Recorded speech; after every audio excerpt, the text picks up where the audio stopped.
UCC एक ऐसा मसला है, जितने भी हिंदुस्तान में धर्म और पंथ हैं उन तमाम को ये कहीं ना कहीं अटैक करेगा, क्योंकि सबके अपने लॉज हैं।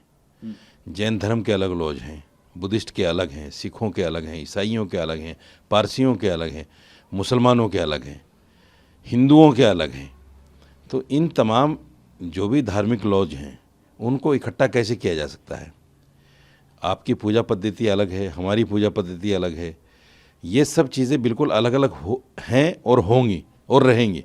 इसको कोई आदमी ये नहीं कह सकता कि भाई ये जो है सब एक समान हो जाए।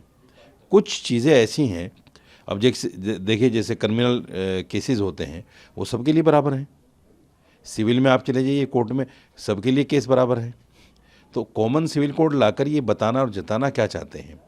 मैं आपके चैनल के माध्यम से मुसलमानों से एक अपील ज़रूर करना चाहूँगा, और वो अपील ये है कि अब मुसलमानों को संवैधानिक तरीके से बाहर निकलना पड़ेगा।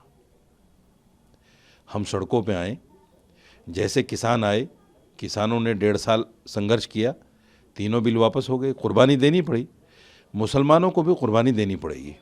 अगर मुसलमान कुर्बानी देने के लिए तैयार नहीं है तो जैसे आपने सुना होगा कि अभी 600 साल पुरानी मस्जिद मेहरौली में डीडी ने डेमोलिश कर दी बिना नोटिस के। ज्ञानवापी में क्या हो रहा है, ये सारी चीज़ें जो है मुसलमान अगर तमाशाई बन के देखता रहेगा तो मैं समझता हूँ कि इन लोगों के कदम आगे बढ़ते रहेंगे।